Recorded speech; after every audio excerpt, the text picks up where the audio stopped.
It's important to remember that you probably shouldn't freak out about one game, whether or not you're a Bills fan or a Rams fan. Um, it's important to remember that whatever each of these teams looks like right now, there's a really good chance that they're going to look nowhere near the same team from a play calling standpoint, from a personnel standpoint, even from a possible coaching standpoint by the end of the year. Now, for the Buffalo Bills, you look at it and you say, man, the only thing that I think I can complain about is we should have scored 50 points. If you're the Buffalo Bills, just look at it. I mean, just look at the drives that you had if you're the Buffalo Bills. You have multiple drives that aren't even scoring drives, that are 50, 60 plus drives with 8 or more plays, which are kind of like exactly what you want if you have this kind of team, where it's either a touchdown, a field goal, or in the case of their second drive of the night where they went 62 yards down the field and then threw an interception. But still, they wasted a lot of time off the clock. They ended up, putting their team in a good position. And they got the ball off their own 9-yard line, which is something that's really hard to do. Compare that to what the Rams did last night. I mean, they had 45 yards between their first 13 plays, 2 punts, and interception. By the time they finally got on the board, it wasn't like they were doing anything crazy. I mean, they got an interception late in the first half. They went 8 plays and got 6 yards and got a field goal on a drive that started at the Buffalo 45.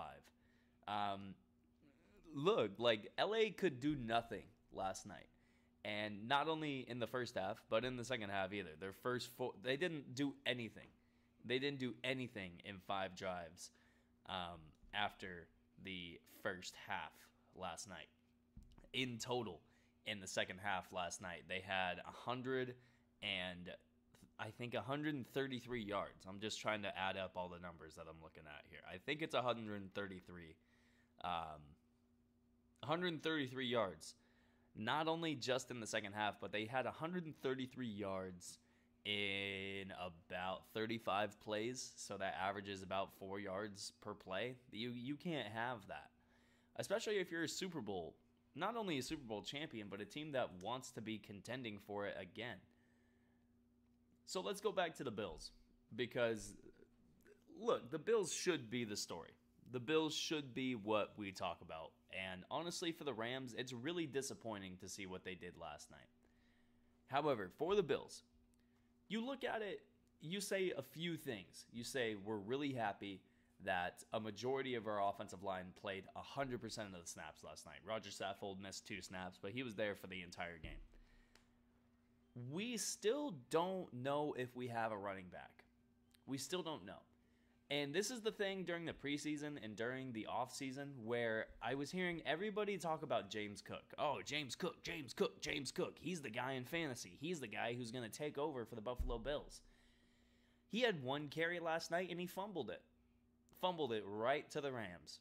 So, I don't want to say I told you so, because I can't really say I told you so, because there's no real evidence of me being against James Cook. But I mean, come on. Like, whether or not you want to believe me or not, that's just how I've felt the whole entire time, because the Buffalo Bills don't integrate running backs in this system. They don't. They don't do it. I think a lot of people, including myself, thought that had a possibility to change when Brian Daboll left. But you have to remember, they're not just going to completely change how they call plays and what they want to do just because the offensive coordinator left. I mean, it's the exact same offense from a personnel standpoint. It's still Gabe Davis. It's still Dawson Knox. It's still Josh Allen. It's still Stephon Diggs. It's still pretty much the same offensive line. The only thing that's changed is they have a couple new slot guys to replace Cole Beasley. That's really the only difference. Zach Moss didn't look great last night. He caught all 6 of his targets, which he was targeted more than anybody on this Bills team last night than Stephon Diggs. So that's somewhat interesting as well. Stephon Diggs. Speaking of Stephon Diggs, already looks like a Pro Bowl All-Pro receiver.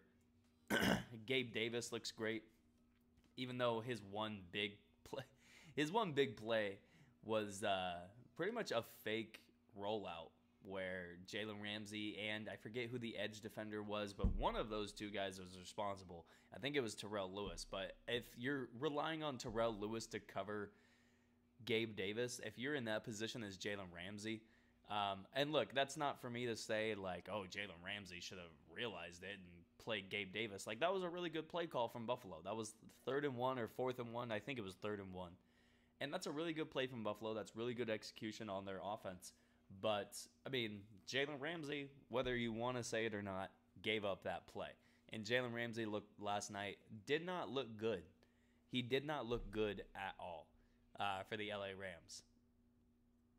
It's weird to say, too. I would hope that a team that added Bobby Wagner to be the middle of the defense would have a little bit of a better time just stopping somebody. But that wasn't the case. This team defensively, and this team, I mean the LA Rams, defensively looked terrible. They could not do anything right. They had the 2 interceptions, and they had the couple fumbles that they recovered. But if you're looking at that and you're happy about that, well, the interception that you got early in the game was a drop pass. The second interception you got, yeah, okay, good play on the ball, Troy Hill. But other than that, the 2 fumbles, it's like, okay, you got a rookie to fumble, and you got a second-year guy who's basically the third-string running back to fumble. Like, if you're LA, there's nothing good that you did. You hit the quarterback twice last night, compared to Matthew Stafford, who got 15 times put on his ass. And that's not even the 7 sacks that he had against him either. Bobby Wagner and Aaron Donald each had a sack, but there's nobody else on this team who presented any sort of push, either up the middle or off the edge, or just any sort of blitzing or nothing. LA did nothing last night. And again, this is not to say that this is exactly what this team is going to look like by the end of the year. This is nothing to say that the Rams have no shot at making the playoffs, because I still think they should be maybe not the favorite anymore to win the NFC West, but they should be between them and the San Francisco 49ers, meaning I have no faith in the Arizona Cardinals to put together a full season. It should be between them and the 49ers to be able to get that number 1 spot. And the really good thing about losing to Buffalo last night, it's not in the division and it's not in the conference. So if you're tied with one of these teams in your division, this game's not really going to mean much. It's a really good extra preseason game for the Rams. And what I mean by that is it's a really good game for them to look at everything that they did wrong, and there was a lot, and try to fix that. The one thing that's not going to get fixed for the LA Rams, they have no weapons. None. Outside of Cooper Kupp, there are no weapons on this team. You look at what this team lost last season. Trade away Robert Woods. Don't re-sign Odell Beckham Jr. You're getting back Cam Akers, but he's coming off of an Achilles injury. You did nothing to address your really shitty, and I'm just going to call it that. And look, the Buffalo Bills did the exact same thing. But the Bills have other options to go to in the passing game and have an ability to rely on their quarterback to run the ball. 2 things that LA does not have. And even though they did the same thing that Buffalo did and not addressing the running back position, just relying on Cooper Kupp to make up for the fact that the rest of the receivers are Tutu Atwell, Brandon Powell, Ben Skoranek, and Allen Robinson. There's nobody on this team that is a consistent threat in the passing game outside of Cooper Kupp, and that's why he had 15 targets last night. He had over 50% of the yards last night. He had the only touchdown, and it was an incredible play from Cooper Kupp just to get that touchdown. It's really weird to think about for the Rams because, was the thought just we could rely on Cooper Kupp to do everything this year? And I get it that the thought at first was Cam Akers is going to come back and he's going to have a really good season. But why was that the thought in the first place? And I agreed with that thought that Cam Akers was going to come back and do great. But why were we all like, oh yeah, a guy coming off an Achilles injury at the running back position, that has a good history? No, it has terrible history. So going forward for both of these teams, look, if the Buffalo Bills do this every single week, except they fix their turnover issue, they're going to be the best team in the league. And whether or not the LA Rams are a really bad team or not, what the Buffalo Bills did to them last night and what the Buffalo Bills were able to do, not just defending the pass, not just defending the run, not just being able to run the ball with Josh Allen and in some moments with their other running backs last night, the Buffalo Bills not only were able to show that they could do one thing every single play, they were able to take away or present every single option that they had, whether offensively or defensively, almost on every single play. I mean, there was that play in the end zone last night where Josh Allen, it was an RPO. Not only did he fake the run to the running back, he went up like it was a draw, and then he threw it to Stephon Diggs. If it wasn't Jalen Ramsey covering Stephon Diggs in the end zone, there's a really good chance that that play ends up being a touchdown.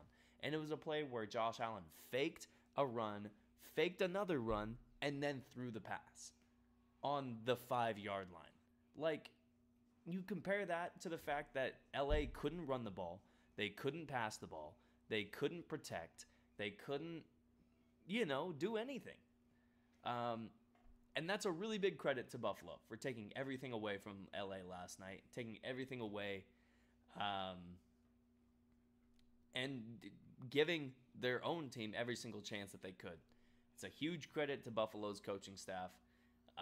And it's a game where LA gets to look at it for a little bit of an extended period of time, a couple days extra than any other team would after their first week loss. And it's probably going to sting for another day or two, I would assume, especially given the fact that it's the first opening night of the season. Everybody was watching. Everybody knew the LA Rams were the defending Super Bowl champions, and everybody knew that the Buffalo Bills were out for revenge after what happened in the AFC Championship game last year. So, LA can't really say that they got surprised by the Bills, and nobody can say that the Bills were a surprise, which is almost even worse for the Rams because it looked like they got surprised last night by how good the Buffalo Bills were. Even though everybody has been talking about them, everybody has been saying that they're the Super Bowl favorite, and everybody has been claiming that Josh Allen is going to be the MVP this year.